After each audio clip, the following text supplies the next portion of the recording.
Yeah. Welcome to the No State Project for March 18th, 2020, here from the fortified compound in Mesa, Arizona. A little bit late. A lot of stuff on the table right now with things that are going on. And I'm used to doing the show at 4. But since all the time clocks went back last week and Arizona doesn't, I'm supposed to start at 3. That kind of threw me. I thought I had a little more time. Didn't work out, but I am here. Glad to be with you. Everyone start filing into the big show there. Again, I apologize for being late, but under the circumstances, I'm glad I'm still able to do the show.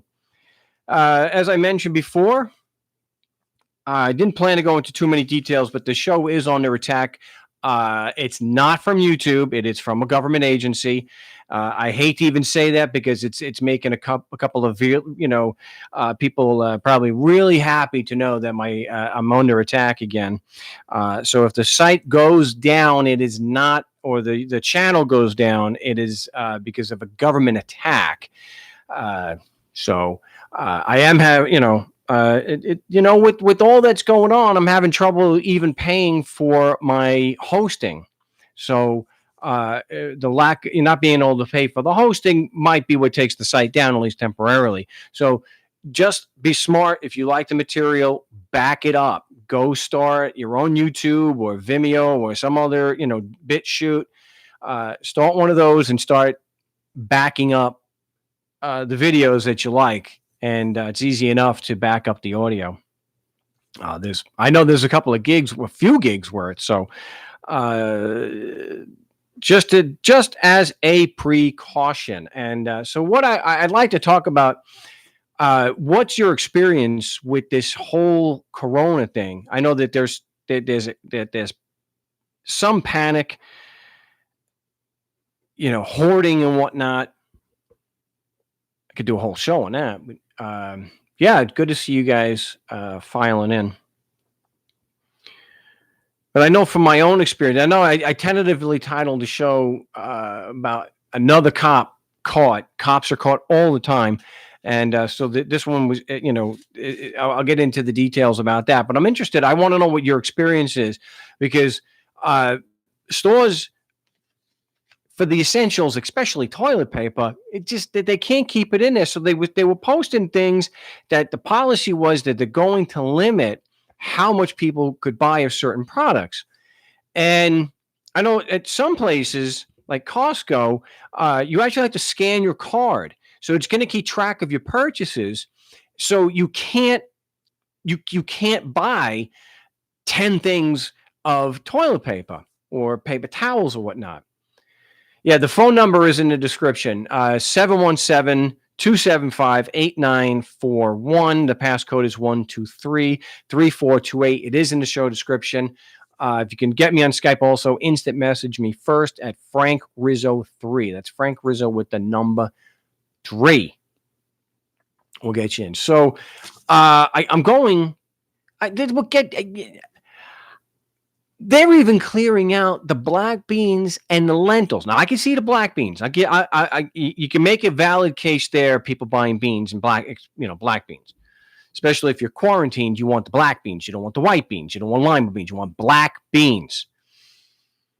Negro frijoles. All right, that's what you want. So, someone saying New York City or Boston. Is that about me, or is that about the way I talk? Definitely not Boston. It is New York. Actually, I'm not from New York, according to Familia. I'm from Long Island. I'm from the sticks. So I think that's what maybe. All right. So I'm going into the store yesterday because they've cleared out even the lentils. And I'm thinking maybe they got a shipment in. Lentils. So I'm talking to a few people. I said, even the lentils are gone. I mean, what the hell is that? And the guy says, what are lentils? I said, that's exactly what I mean. Most people don't even know what lentils are. And this is what I think. Most of the people buying out all the black beans and lentils aren't even going to be probably eating them. It's a panic buy. Yeah, Nelson. Yeah, I'm glad I'm still here, and you and others. I appreciate the support of the show because these are some tough times, and I want to be able to keep doing the show. So you can help support the show like Nelson does. He's always a big supporter of the show. You can do so at markstevens.net and sales.com. markstevens.sales.com. That is definitely appreciated. Yeah, I love lentils. It's my main lentils and black beans are my main source of protein. And yeah, so Michael John is saying in Arizona as well, you got family in Stony Brook and Oyster Bay. Yeah, so long. Well, I gotta explain. My aunt was born and raised in Bensonhurst, and through a series of events she wasn't very happy with, she had to move out to Long Island, and she always, like someone typically from Brooklyn or Manhattan, especially Manhattan, would always look down their nose at Long Island. It's the sticks. You got to drive. You need a car. She didn't need a car. She didn't drive until she moved out here. So whenever somebody would hear me talk, like out here, they would say, "Oh, are you from New York?" My aunt would say, "I'm from New York. He's from Long Island." It's one of those things. So that's yes. I know. I know that even Brooklyn is on Long Island. Physically, geographically, Long Island. Politically, because it's a part of a tax base, part of New York City. All right. It's still physically on Long Island. They have what's called the Brooklyn. This is something a debate that rages to this day about people from Brooklyn, not in Queens, saying that they're not from Long Island. It's called the Brooklyn Bridge, and that connects Long Island, Brooklyn to Manhattan. See, I used to say to my aunt, "Look, you can walk from Valley Stream right into Queens. You can walk from Queens then right into Brooklyn. No bridges, no bodies of water." So that's why I do that. Oyster Bay. Hey, Stony Brook and Oyster Bay. Sounds like somebody's familiar got money. You got family in Stony Brook and Oyster Bay. That's money.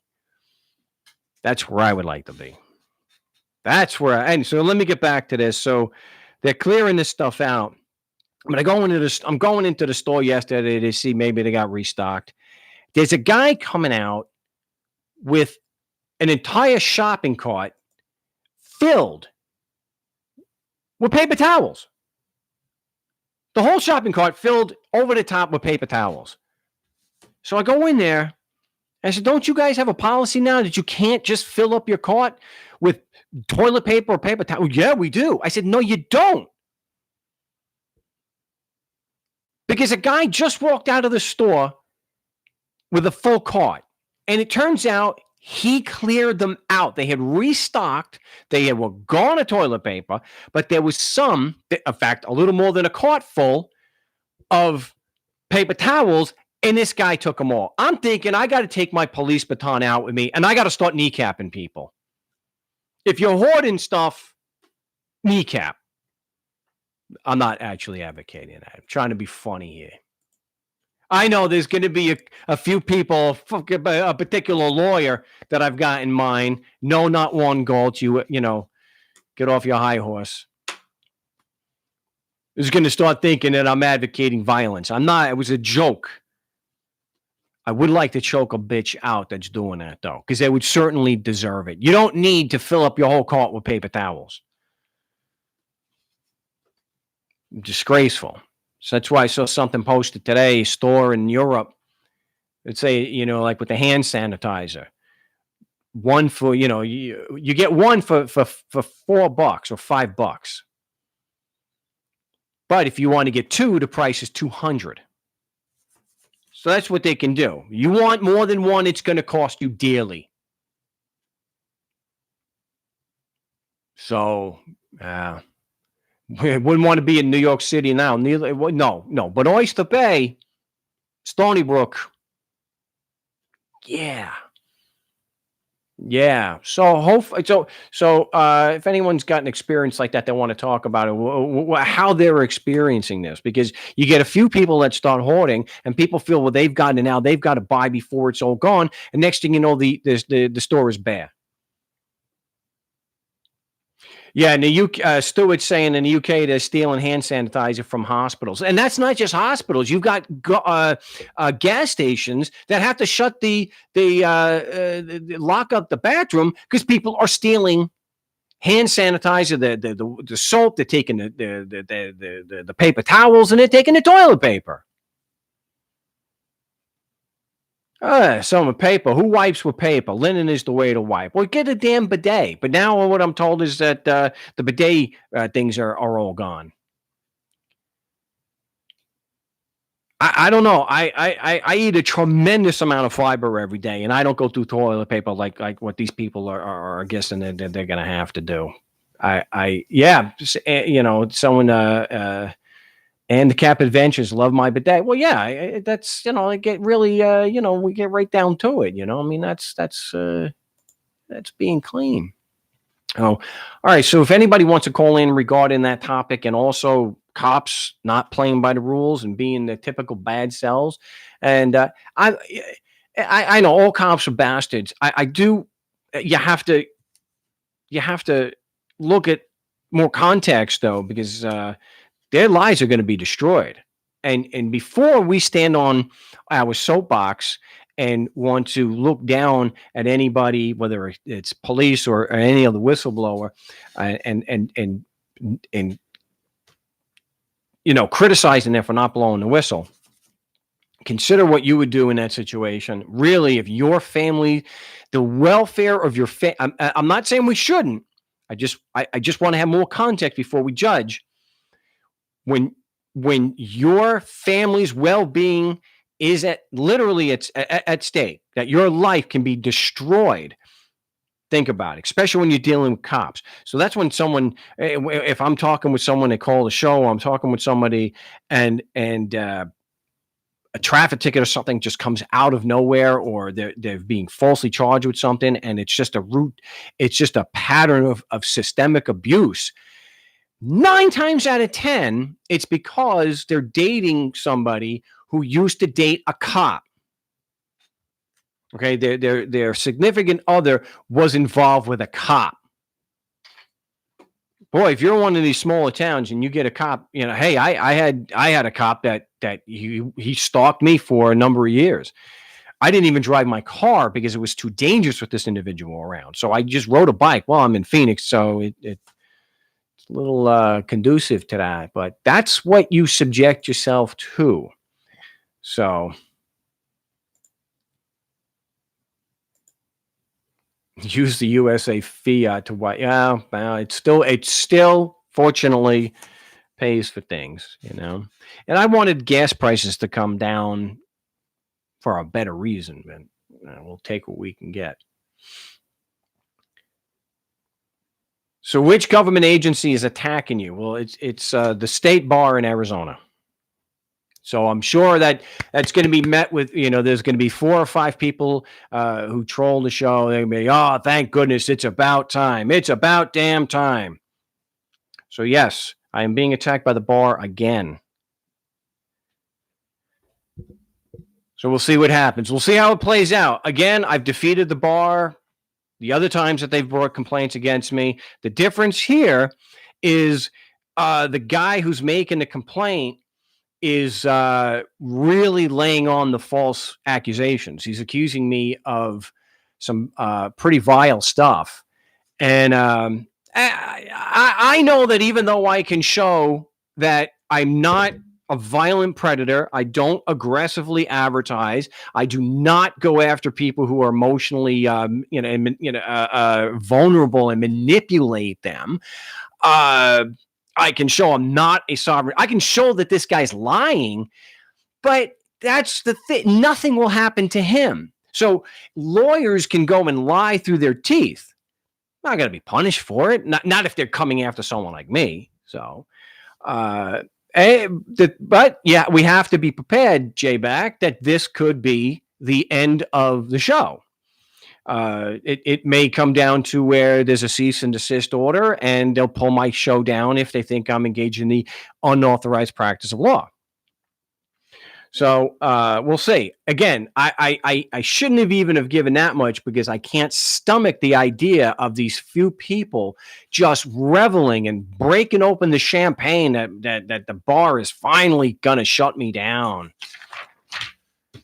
But just as bad as that, probably, it's worse, is the fact that this lawyer has lied. He couldn't just accuse me of UPL. No, he had to pig pile on the lie. He had to just lie after lie after lie after lie, and that kind of is to rub it in that I could be severely punished, even if it's just losing my website and losing my show.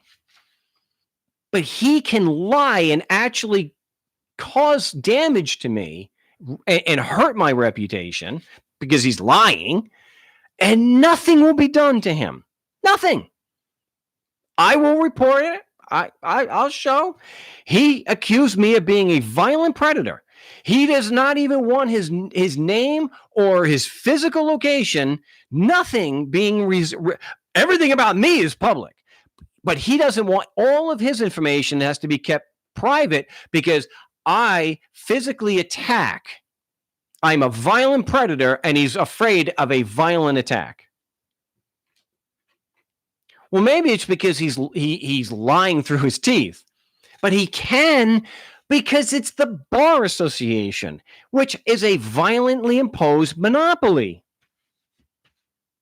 So it doesn't matter if I show that he's lying. The Arizona Bar will not even investigate him.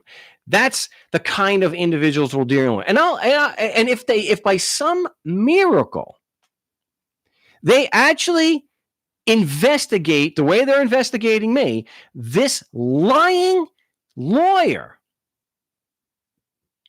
I'll report it.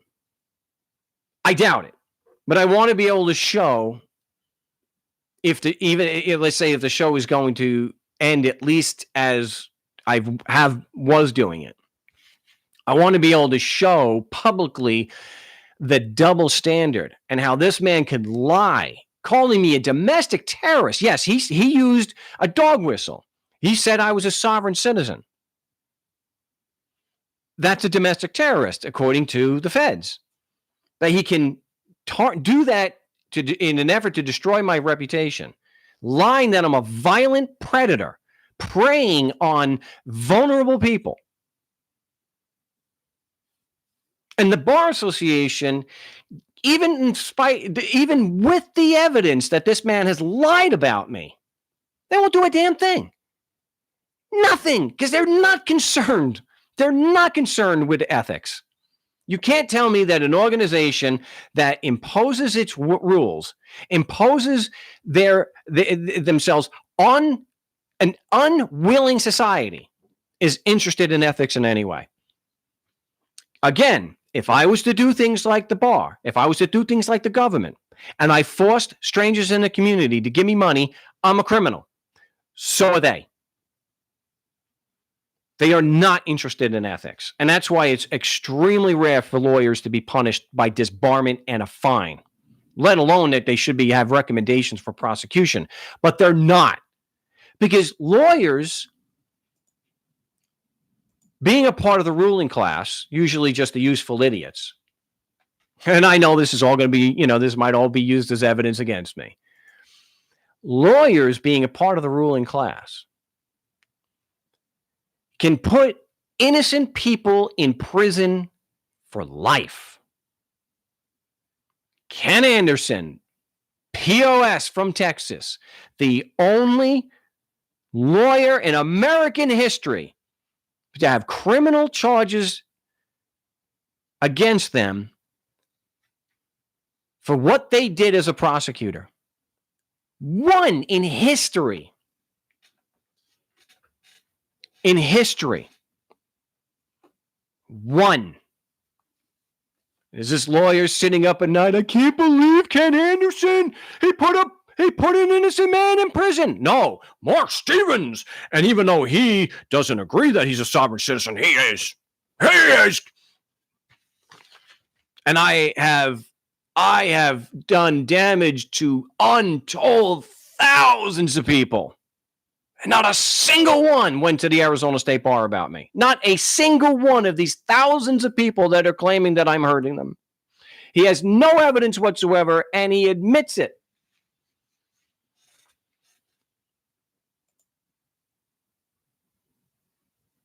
Admits it. So Rika's saying, so you have a scumbag lawyer stalker messing with your life. What a schmuck. Yeah. Imagine that. Can you imagine if I filed a complaint against a lawyer saying he has hurt untold thousands of people? I have no evidence, but it's obvious he did. That's why I laugh when I see these things like Rule 3.3, candor towards the tribunal. They don't care. They don't give a damn. What a sick joke. I'm a violent predator. Oh my gosh. Oh, but Ken Anderson? What's your opinion? Hey, I know you're watching right now. What's your opinion on Ken Anderson putting an innocent man in prison for what could have been the rest of his life? 25 plus years that innocent man did in jail, and all Ken Anderson did was spend in prison rather. Ken Anderson less than 10 days in jail. No time in prison, no prosecution. Is that keeping you up? Oh, Stephen Myrie, is that keeping you up at night? No, it's me. So remember, bar associations are criminal organizations by their very nature. They're violently imposed monopolies, and they don't give a damn about ethics whatsoever. They couldn't care less. Ask them about the last time they brought a disbarment proceeding against the prosecutor where even the judge ruled that there was prosecutorial misconduct. Did the Nevada State Bar disbar Stephen Myrie for gross prosecutorial misconduct, withholding evidence that said that the defendants were not violent? Where was they didn't disbar him. Look at all the stuff that's happening with William Barr, deliberately misleading the public on the Mueller report. They didn't disbar him. Why? Because lawyers don't give a damn about their own lying and stealing and cheating and imprisoning people. They don't care. They care about protecting their monopoly. That's why they have to lie to thousands of people. I got 56 people on this live broadcast. 56, and they have and he says, I have hurt untold thousands of people. Please get away. Hey, get over yourself. Let's see if he's losing sleep over this. I got to move on. I should. So this is why I didn't want to even address it, because it gets my Sicilian going and doesn't accomplish much. But so now you've got most of the information. I am being attacked. So back up what you want to get backed up in a worst case scenario, because it will all be coming down. It could be coming down. So keep that in mind. And if anything, I want to at least keep the show to at least talk about anarchy and talk about government in general, even if it means we don't take any more calls regarding what to do in court. So I still would like to. Even at least on that, I should be able to continue doing that. But hey, we don't know. They could just take the entire channel down. We'll see. Mark, it's finally time to go on the offense, like a counterclaim for damages. You can't counterclaim at this level. And when they destroy your livelihood and you don't have a pot to piss in, it's kind of tough to launch any kind of offense. So yeah, someone's saying if you put an innocent man in jail, you should serve what he has served. I think that's fine. I think that they should put him into the same cell that the innocent man was in, and let the population know this is the judge that put in it I'm sorry, I shouldn't forget his name, but he's the most important part of the story. But they should let him know that all those years he protested his innocence, he was right, and it was Ken Anderson that should have been. But they're not. They're not. Lawyers are there to protect the system that makes it so they can charge ungodly amounts of money. Let's talk about anarchy. Yeah. And when we say anarchy, it's still raining in my beloved valley. Nice. So when we talk, all right, we'll talk about anarchy, and we'll get to the police department. So let me just discuss what we've discussed so many times, and we got new people, and what do we mean by anarchy? Now, it is used as a pejorative. In fact, it's been used as a pejorative for a long time, and that is because when you look at the actual word from the Greek, it translates literally as no rulers, no ruling class. And you know, it had to be redefined to mean chaos and bomb throwing, anti-government violence. You're a thug, and that's not what anarchy is. All it is not believing in the merits of a ruling class or having rulers. So should there be a violently imposed ruling class and rulers? Well, any half-idiot would say, well, no, of course not. That's ridiculous. So the argument then turns that what we have is not a ruling class. And, like I've already been discussing on the show, the King's Men and the fact that Ken Anderson did not do prison time, did not do hard prison time for putting an innocent man in prison for 25 plus years, that just goes to show you that there are two sets of books, that they are a ruling class. There's no voluntary support. You can pick the new figurehead, but you don't get to choose whether there's a government. And they never had a choice on whether there was a government or not. Those are facts. You have direct evidence, historical and contemporary direct evidence. No choice.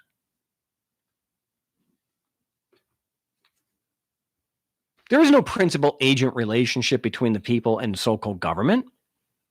I've even spoken to government agents, very high level. I've spoken to deputy attorney generals, and there's no principal-agent relationship between the government and the people that they're forcing to pay them. And even if they said there was, the facts contradict that. Because the facts are what are important. Supposed to be what's important anyway. So as an anarchist, I don't believe in having a violent ruling class. And I see those co-government, because they force the communities to pay them, that's criminal. That they are a violent ruling class, because not because I said it, because the facts. Now, again, if somebody thinks that my facts and my argument is wrong, 717-275-8941. The passcode is 123-3428. It's in the show notes. You're more than call. Set me straight.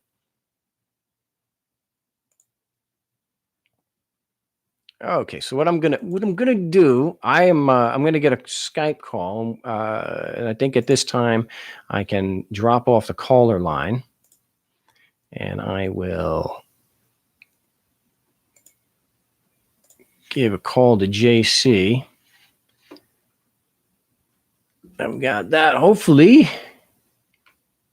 Well, hold on a second. That was supposed to go away. All right, so I dropped off the caller line.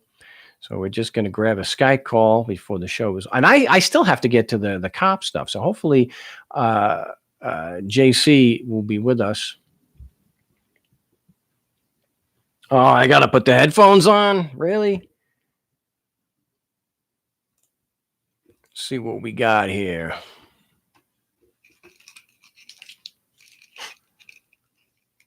We're living in a world of alternative facts, where it doesn't matter. The only thing that matters is the allegation. Even the allegation that they admit is not supported by facts. So we got JC. Yeah. How are you, Mark? I'm doing all right. How you doing? Good, good. I hear a little bit of echo in the background. No, I'm it's clean. It's clean. It's good. It's good now. yeah, it's okay. Yeah.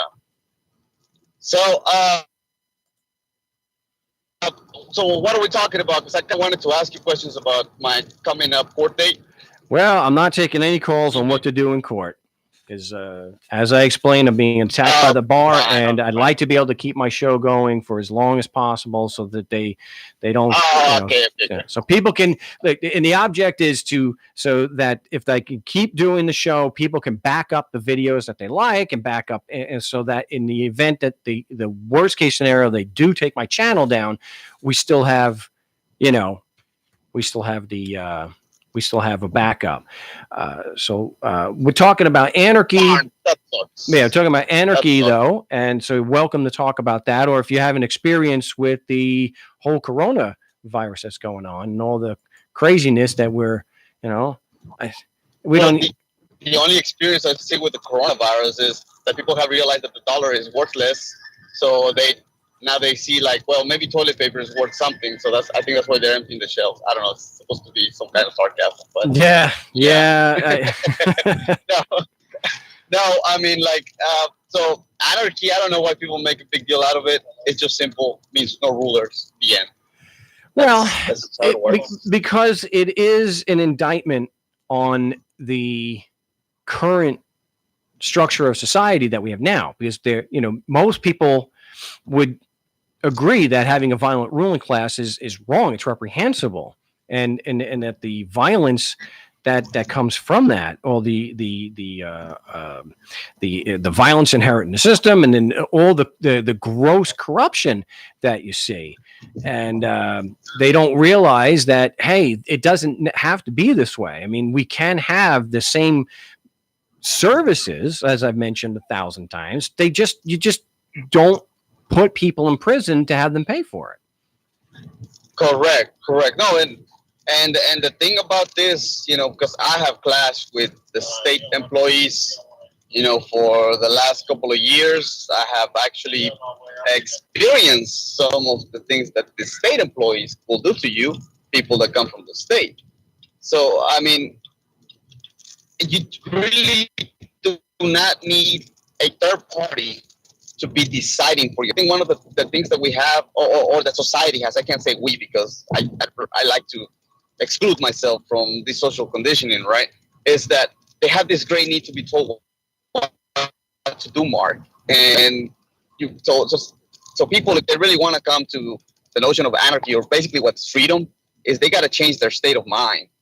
Okay, so it's like those things that it's been a tough battle, like for me, to try to get people to understand that, hey, you don't need that third party to be telling you what to do. You don't need to be paying them so they can come and, at the point of a gun, take some more of your money and tell you that now you owe them something when they owe you nothing in return. So I don't know. I don't know what's so complicated about that, but I think the complication that we have is the fact that people are pretty much indoctrinated. And so it's like a church. I know when I was young, when I was going to catechism, we called it in Spanish, right? It was the doctrine. We would go to the doctrine, right, to get indoctrinated. So it's like years and decades of indoctrination. So it's like it's got to be some way, instead of attacking, like I see, and I know I've done it sometimes myself, saying like state this.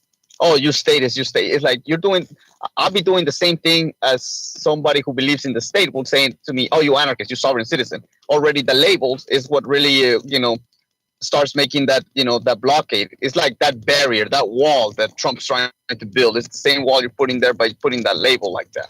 I don't know. So that's just my take on it. Well, the label does hurt. I mean, the label is used to. I say at the beginning of the show that it's by the fortified compound, because that was a label the media had used to smear, to purposely make the Browns look as bad as possible, and that's what they do. If you question the legitimacy of government, you're demonized. And I've got the number of people viewing the show has almost tripled in just the last few minutes. So I don't know if that's because I took JC as a caller, or Brian from High Impact Vlog. So if it's Brian subs, let me know, because it is really appreciated. Holy crap. We've hit record numbers no one's ever seen before. I really do appreciate that. So, wow.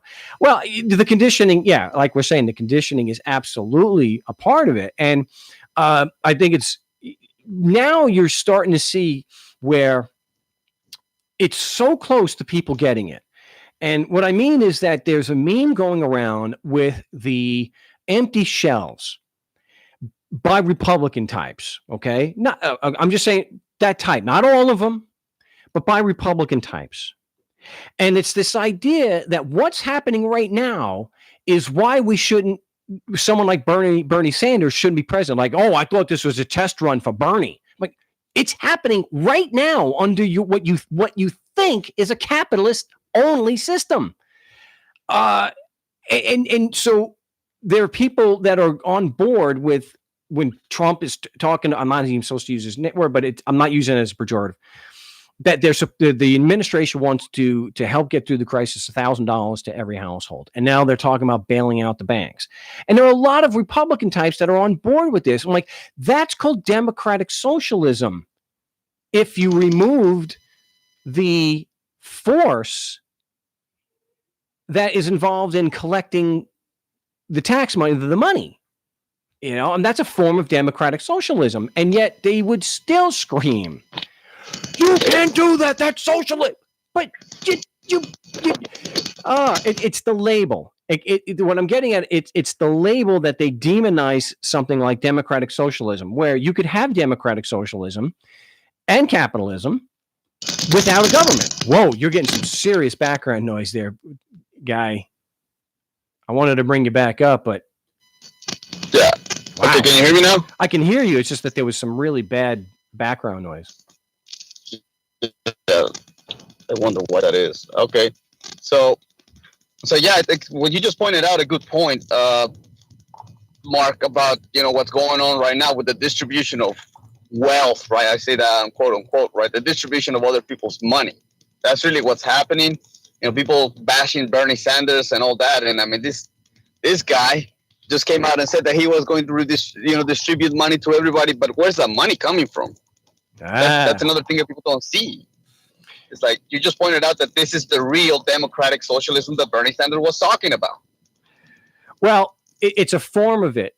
It doesn't have to be, let's say, where the money, let's say, where they get into debt to cover that, and then they use prisons and force violence through taxation to pay that debt. It doesn't have to be where force is used.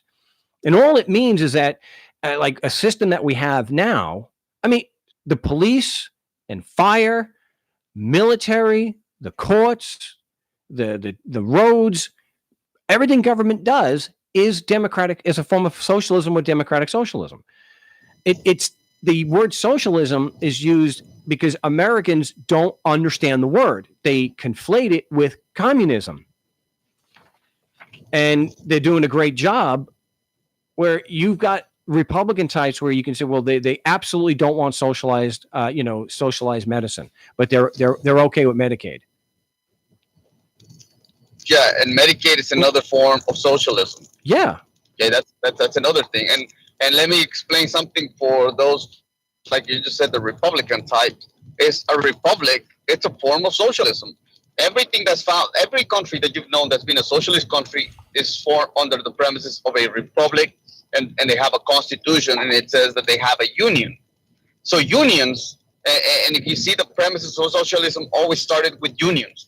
And I know to a lot of people that really love their unions and all that, this is like, this is probably hurting their ego or something, but that's just how it is. Because unions is basically ganging up on the person, the individual, or the owner of the company that's saying, hey, look, I got a task for you and I'll pay you for it. Would you like to do it? They're saying, yeah, but it's gonna be under our terms, and then we'll just gang up on you. If not, we'll close shop and we won't let you hire other people. It's the same thing. That's just, I mean, there's no difference in a union right? And what real socialism through the state is. That's another thing I wanted to point out. Well, it's a good point. I think, though, that the idea of the union is a good one, and that is to level the playing field so that the workers have some kind of bargaining power, because it all boils down to where the employer holds all the keys. They just expect, especially when you got very low unemployment. Well, I'm gonna go ahead and this is where you and I are gonna disagree about the unions, because the union premise is basically, like I said, it's just basically a gang. It's a gang of the same employees. Just let me explain this one, because I've been like manager of different companies, and I happened to come across one of them that was close shop, and they had a union.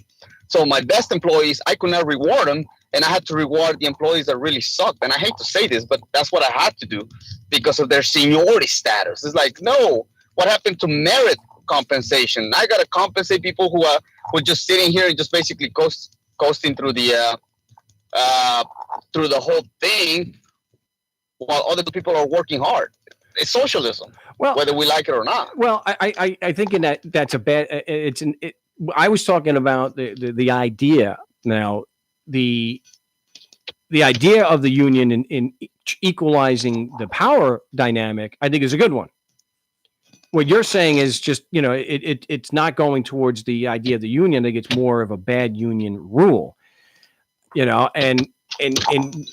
And what's going on right now is really starting to demonstrate where the power really lies, that there's a partnership there. The employer needs the employees. And what we're seeing firsthand here is entrepreneurs don't create jobs. That is a lie. That is absolutely just positively false. Entrepreneurs do not create jobs, because you can say right now, and it's a lot of memes about this, all these employers and the airlines wanting a bailout. I'm like, well, why don't you just work harder?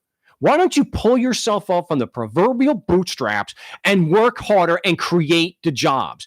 Why aren't they creating the jobs? Because the demand is gone. Because there's a very simple, indisputable fact of economics. The only thing that creates jobs is market demand. And entrepreneurs don't necessarily create market demand. Now, markets can be manipulated, sure, but it's market demand. And that's why I'm trying not to. All right, I got to bring it back here. Because we were talking about the unions. So are we at least in agreement that what you're talking about is not overall the idea of a union, and it's just a bad example of a union rule? Well, it's an application. Oh, you're getting really distorted. So let's go back to what is it? Okay, give me a second. You hear me now? Can you hear me better? It's distorting pretty bad. Hold up. While we're doing that, I'm going to mute you up for just a second. And this is something. It's really unfortunate, but what JC was saying earlier about the label, I mean, that's what I was talking about on the intro of the show, talking about how I'm being slandered and libeled. There are certain, that's why they used to say things like a dog whistle. A sovereign citizen is like an example of a dog whistle. You can't just turn, and I don't want to all right, do we have JC back? You doing any better? Can you hear me better? We'll see how it goes. Hello? If it starts to distort. All right. My own? Hello? Yeah, you're on. It sounds better. Yeah, okay, all right. So the way the union idea it's applicable is what's destroying the market. And like I said, I know to a lot of employees, it sucks to hear this, but I mean, it is what it is. Look, let's say, for instance, I come up with an idea and I create this great idea and I want to expand it because my idea is now selling, but I need to produce more and more. So yeah, of course I'm going to create jobs, but I got to create them to the, yeah, I have to benefit me. As much as many would like to, I am not going to pay myself the same I'm going to pay somebody in the line while he's manufacturing or whatever, their job is, because the idea is mine, right? So I'm entitled to to pay myself what I see fit. Of course, I'm the kind of individual that does like to compensate, good productivity. But I am also the kind of individual that says bad productivity is like a bad apple and it will contaminate the rest. So I have got to disqualify and basically fire them. And so the union idea is basically saying, no, you cannot fire them. You know how hard it was for me to try to, terminate a lot of these bad employees with a union. Is hard because a lot of times the company does not want to pay for arbitration and all that. But I mean, I had to find the loophole in that manual, in that union manual, and I was able to actually discharge employees. We won't go past the second part of because there was stages to grievances, right? So the second stage of grievance, we weren't able to get past that, or sometimes I just made them, quit. And I had to do that. I had to play the cop because it was ruining me and it was ruining the business. And they didn't understand that when you slow down business, you slow down productivity, then prices increase. And so their pay is going to remain the same, but prices are increasing because the productivity is less, so the demand is more, right? And there's less product. See, people don't understand the what supply and demand is, and what a surplus and what is it and an empty warehouse is. That's the problem. And so me, if I was an employee and saying, hey, I want the employee to pay me this, the employer to pay me this, pay me that, and I go in there demanding, but then at the end of the day, I'm not really producing, then he has the right to terminate me because I'm. Well, you're breaking. We're getting back to the breakout, and I'm running out of time anyway. Well, I'm going to have to let you go on it because it's breaking up pretty bad again. I want to address what he's saying. I still think the idea, and I was not a union guy. I had a really bad experience with the union where I was making a lot of money on flag time, running a shop back in Long Island. And this is what got me into law to begin with. It was all because of this. And I figured I'm paying into the union. I've been here. I'm making good money. My whole life depends. I mean, I have things that you've budgeted, and to have, with no warning at all, have your money taken from you. To have, to buy, food, and it's your life. I filed a grievance with the union, with the shop steward. And they did everything they could to make it so that it, even though I was there more than the 180 days, they tried to say it was only 180 work days. And even then I still had more, and they still ruled against me because the union, they knew that this guy, Neil Feldstein, they knew he was like worth hundreds and hundreds of millions of dollars. And they knew he could throw as much money at it as they needed to do. And the union wouldn't keep supporting me. So I had to learn how to do a damn appeal all by myself. And I went to the Stony Brook Law Library and I learned how to do legal research because I had to. And what really disillusioned me, one of the things that drove me and figured I'd have a fresh start and go to school out here in Phoenix, was finding out that the court that my labor appeal was in a building on Route 112 in Medford, Long Island, owned by the dealership.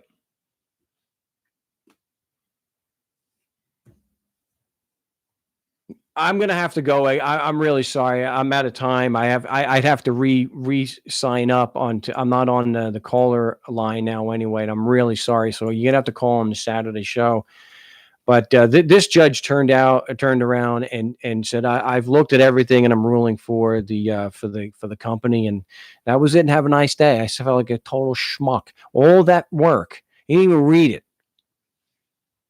So it's a power imbalance that the idea of union is good, but the union gets too big. It can be like anything else. It can be corrupted.